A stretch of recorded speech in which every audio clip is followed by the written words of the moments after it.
quais são os cuidados, né, que toda pessoa com diabetes deve ter para melhorar a sua imunidade, né?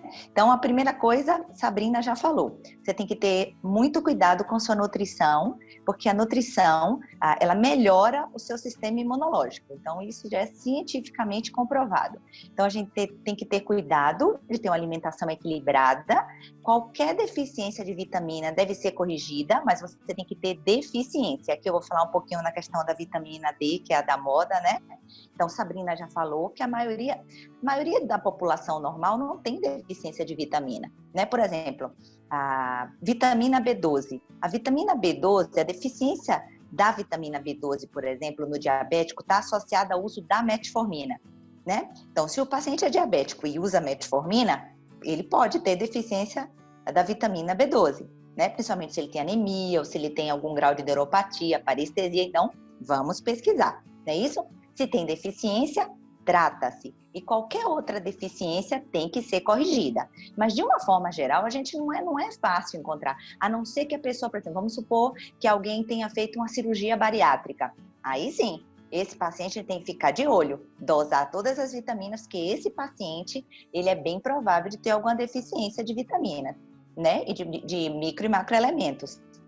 Que mais? Alguém que tem uma doença inflamatória intestinal, que tem uma doença desabsortiva. Então, nesse paciente, a gente tem que ficar de olho. Se não existe nada disso, é muito difícil alguém com alimentação equilibrada ter deficiência de vitamina. Uma coisa que a Sabrina falou também da importância de comer carne por conta do ferro, mas não, além da carne, comer proteína de uma forma geral, né? Porque a gente tem que comer proteína para que a gente produza anticorpos, né? Então, a ingesta proteica, ela é muito importante. Então, uma nutrição balanceada, com uma boa ingesta de proteínas e com a hidratação suficiente. A gente tem que lembrar também de se hidratar, porque qualquer infecção gera desidratação. Então, a gente tem que lembrar, a gente está em casa, a gente tem que se hidratar. Às vezes nem está com tanta vontade, ou nem lembra de beber água, mas a gente tem que lembrar que tem que se hidratar. O que ocorre com a vitamina D? Por que essa ideia da vitamina D surgiu? Porque eles perceberam que na Itália, os idosos que tiveram maior taxa de mortalidade, eles tinham deficiência de vitamina D. Ora, mas são idosos, eles vivem mais em casa, eles não tomam sol. A Itália tem uma época que é muito frio, então eles não saem. Então, na verdade, foi um estudo de associação. Os idosos que morreram tinham menos vitamina D, mas a deficiência de vitamina D, ele está associado à fragilidade, né? Então, não é que ele morreu porque tinha deficiência. Quase que um viés de confusão, né? Exatamente, né? E, por outro lado, Cris, não sei se você conhece uma meta-análise que foi publicada em 2017, que mostrou que a suplementação de vitamina D, mas em pacientes que tinham deficiência, a vitamina D abaixo de 10, melhorava a chance, por exemplo, de ter um bom prognóstico nas infecções virais, por exemplo, influenza, H1N1, né? Nem existia coronavírus. Então, aí pronto, daí para dizer que vitamina D prevenia coronavírus, foi dali para aqui, né? Então, na verdade, a vitamina D é importante? Mas tem quem tem deficiência. Eu estava... Quando eu fui começar a fazer doutorado, uma das ideias era trabalhar com diabetes e vitamina D. E eu fiquei no início encantada, porque realmente as células de defesa têm receptor para vitamina D. Então, a Mônica Gabay trabalhou com isso. Exato. Eu peguei o trabalho dela, que foi o escopo para eu começar. Eu fui da Paulista, adoro. Então, exatamente. Só que eu fui ver, tem vários estudos, mas eles não chegam num consenso a ponto disso virar uma recomendação, né? Tem vários estudos, mas eles não conseguem comprovar se é isso mesmo. Então, não dá para não dá para virar recomendação se não é ciência, né? Exatamente, se não tem todos os que é o que o ministro fala. Se não for dado científico, não tiver evidência científica, não adianta. Claro. Aí entra no mesmo, a vitamina C, a vitamina D, todas ajudam. Isso. E claro. Agora, se tem deficiência, pronto. É claro que a gente vai repor, não é verdade? Agora, uma pessoa que sai... Agora, por exemplo, nessa época de que a gente está isolado em casa, dentro de casa o tempo inteiro. Demora um tempo para a gente também ter essa deficiência, né? Não é assim de uma hora para outra, mas a gente tem que procurar tomar sol, vai lá para a janela, se for possível, né? Tomar 10, 15 minutinhos de sol, sem protetor, expondo os braços, expondo o tórax, né? E se é uma pessoa idosa, que geralmente ficava mais em casa, tem que dosar essa vitamina D, né? E se realmente tiver deficiência, repor. Então não precisa colocar o corpinho todo não, né, doutora? Só um braço. Não. Porque às vezes a gente pensa isso, se não for tomar o corpo todo... Não, se você deixar exposto os seus braços, o colo e o rosto, pronto, você já precisa consegue. Ficar, e precisa quanto tempo, pelo menos, doutora, ficar? 15 minutinhos. Ou seja, não precisa ficar exposto ao sol. É. Não, e naquele horário, agora o horário tem que ser aquele horáriozinho, né, de 10 às 3 da tarde. Tem que ser no horário que o sol, ele tá ali na direção dos raios que possam realmente penetrar na sua pele. É claro que o idoso, mesmo que tome sol, ele tem mais dificuldade de absorver, né? Então, nessa pessoa é importante a gente dosar, né? Para a gente perceber se tem uma deficiência ou não. Às vezes a gente se surpreende e não tem, tá boa. Bom, então, além da nutrição e das vitaminas, quando eu já falei da hidratação também. Outra coisa para melhorar a imunidade é você se vacinar, né? É importante você ter a vacinação para que você fique imune a outros vírus. Então, a vacinação de pessoas que não são idosas e que tenham diabetes, eu acho que é todo o Brasil, é a partir do dia 16, agora desse mês. Então, doutora, todo mundo ficar ligado, né? Por que tomar essa vacina? Porque me perguntaram isso. Se ela gera uma imunidade só para uma e não para o Covid, isso. Por que eu vou ter que sair e me expor a um risco para tomar ela? Me perguntaram isso. Isso é uma boa pergunta, aqui em Salvador, eu acho que numa série de estados, eles estão tentando fazer de uma forma com que não haja aglomeração. Por exemplo, estão fazendo drive-thru, que a pessoa vai de carro e se vacina dentro do carro, sem muita aglomeração. A importância é o seguinte, o pico do Covid aqui no Brasil vai coincidir com o pico de influenza e H1N1. Então, se você pega uma gripe por influenza e em cima, ou seja, sua imunidade já está comprometida, porque suas células estão lá lutando contra a influenza ou contra o H1N1. Aí você vai e pega o Covid. Já pensou? Não será nada bom, né? Além disso, azar, né? Muito azar, né? Mas imagina que é um vírus circulante novo. Sim. Quer dizer, a chance da gente pegar é muito fácil se a gente se expuser. Sim. É algo novo, ninguém conhece, nunca se viu, nem existia. Sim. Em humanos, é completamente... Bom, outra coisa, se você se vacina contra influenza H1N1 e você começa a ter uma gripe forte, com febre alta e falta de ar, é improvável que esses sintomas sejam por conta de influenza ou H1N1, porque você já está vacinada, né? Então, é improvável que isso aconteça. E você sabe que esses testes agora... para a detecção do Covid, eles podem dar falso negativo. Então, você pode testar, dar negativo, e você ter que ser Covid, então você testa depois com outro reteste, e aí dá positivo, né? Então, a vacinação é muito importante por essas duas causas. E, doutora, que eu falei. Explica para eles por que pode dar falso negativo esses exames.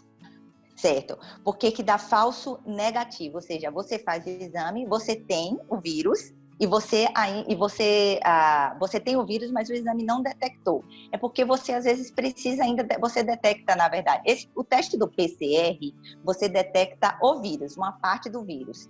E o teste rápido, ele detecta o anticorpo. Então, muitas vezes, você ainda não fabricou o anticorpo. Então, você precisa, às vezes, de um tempo para você fabricar o anticorpo. Então, existe aquele anticorpo que mostra que você está agora com a doença. Existe aquele anticorpo que mostra que o IgG, que você já superou a doença.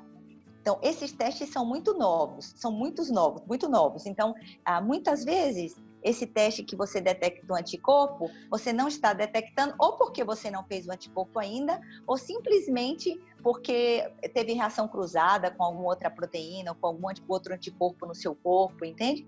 Então, e outra, não deu tempo de você validar os testes como a gente gostaria, esses testes rápidos. Foi tudo muito rápido e foi necessário criar testes com uma rapidez muito grande. Então, não houve tempo hábil de ter validação dos testes como a gente gostaria, né? Todo exame, na verdade, ele tem uma porcentagem de falso negativo, né? Todo exame. Então, aquele exame que tem 100% de acurácia é muito difícil. Aquele exame que, olha, se deu né? Então, ou se não deu, não é. Então, assim, a gente quer um teste com a melhor acurácia possível, mas nem sempre é o que a gente tem. Ainda mais agora, que foi tudo muito corrido, né? Então, falei da vacinação, falei da nutrição, que Sabrina falou de forma brilhante, falei da hidratação. Em relação a comorbidades, se você tem diabetes, e se você tem doença renal, se você tem alguma doença cardíaca, compensar a pressão alta, né? Compensar tudo direitinho. E o controle glicêmico, a gente já falou. Então, em relação ao controle glicêmico, o que você que tem diabetes tem que fazer? Procurar medir mais vezes, né? Procurar medir sua glicemia. Isso é super importante. Quanto mais a gente mede, mais controlado a gente está, né? Então, o tempo no alvo é difícil, mas quanto mais a gente mede, mais no tempo do alvo a gente vai ficar, né? E outra coisa, outro dia eu atendi uma paciente hiperglicêmica e que estava vomitando, desidratada, e aí eu perguntei, tem fita de cetona em casa? Tinha. Fiquei morrendo de orgulho, e aí tinha a cetona em casa, mediu, tinha moderadas cetonas, viu, no sangue, então era uma cetoacidose moderada, e a gente conseguiu tratar em casa. Então, veja a importância de você ter uma fita de cetona em casa. Às vezes as pessoas não lembram de ter, Cris, fita de cetona, e você vê, se você não tem lá seu médico para poder você entrar em contato, claro, e a fita de cetona em casa, você vai ter que ir para emergência. E nesse momento, tudo que você não quer ir para emergência, às vezes não tem jeito, vai ter que ir para emergência para hidratar endovenosamente. Mas se você toma um antiemético, consegue se hidratar, não é isso? Sim. Consegue controlar sua glicemia em casa. Claro, né? Sempre lá do lado do seu médico. Nós temos um grupo de mães que fizeram um curso, né, de educação em diabetes. E uma das coisas que a gente bate muito lá é fita de cetona. Eu só fui ver depois no grupo, mas aconteceu no mesmo mês com duas, inclusive já que está ouvindo, já que ajudou a intermediar lá, que a mãe não, era exatamente essa situação, não conseguia falar, essas coisas acontecem sexta-noite ou sábado-noite ou feriado, né? Exato, exatamente. Aí não conseguia falar com ninguém e ela tinha fita de cetona e mediu e deu 3 alguma coisa, ou 2,5, algo assim que estava bem alto, e o pessoal, Exato. Olha, corre para o hospital, e aí já chegou lá com a gasometria, já estava começando a alterar com a criança. Você veja, então é muito importante, porque se você detecta precocemente, né, não está se sentindo bem, tá hiperglicêmico e faz acetona, né, e dali um iniciozinho, você consegue controlar em casa, não precisa ir para emergência nesse momento.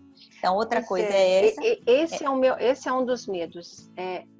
Agora, o problema não é só o diabetes, o problema é, imagina o diabetes agora dentro de um hospital.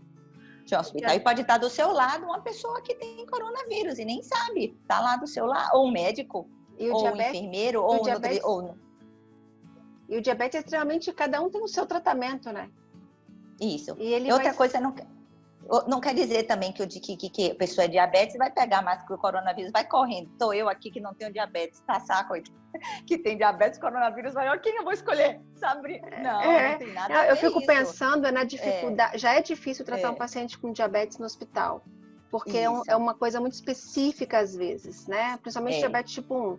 Aí, Exato. Se você está nesse momento no hospital, vai ser muito mais difícil, porque as pessoas estão muito preocupadas, correndo. É muito mais fácil errar.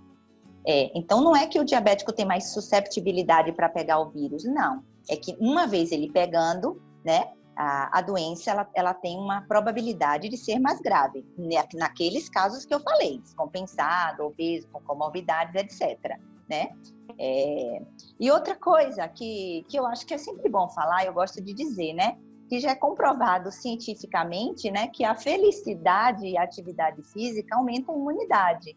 Então, procurar ser feliz, meditar, procurar coisas boas, né? Para pensar, porque a depressão, o estado emocional, assim como faz com que a glicemia se descompense, ele também faz com que nosso sistema imunológico ele caia, né, Cris? Porque Sim. o cérebro, ele manda mensagem. E tem o exercício físico, ele faz a musculatura liberar a interleucina 7, que está relacionado à produção de linfócitos na medula, linfócitos B e T também. Então, você ajuda.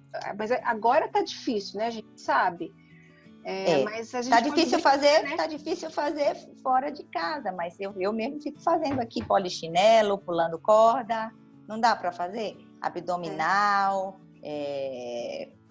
braço, tríceps aqui no sofá, brincando de step aqui com minhas filhas. Então, assim, a gente tem que tirar 15, 30 minutinhos por dia e fazer alguma coisa em casa. Dá para fazer.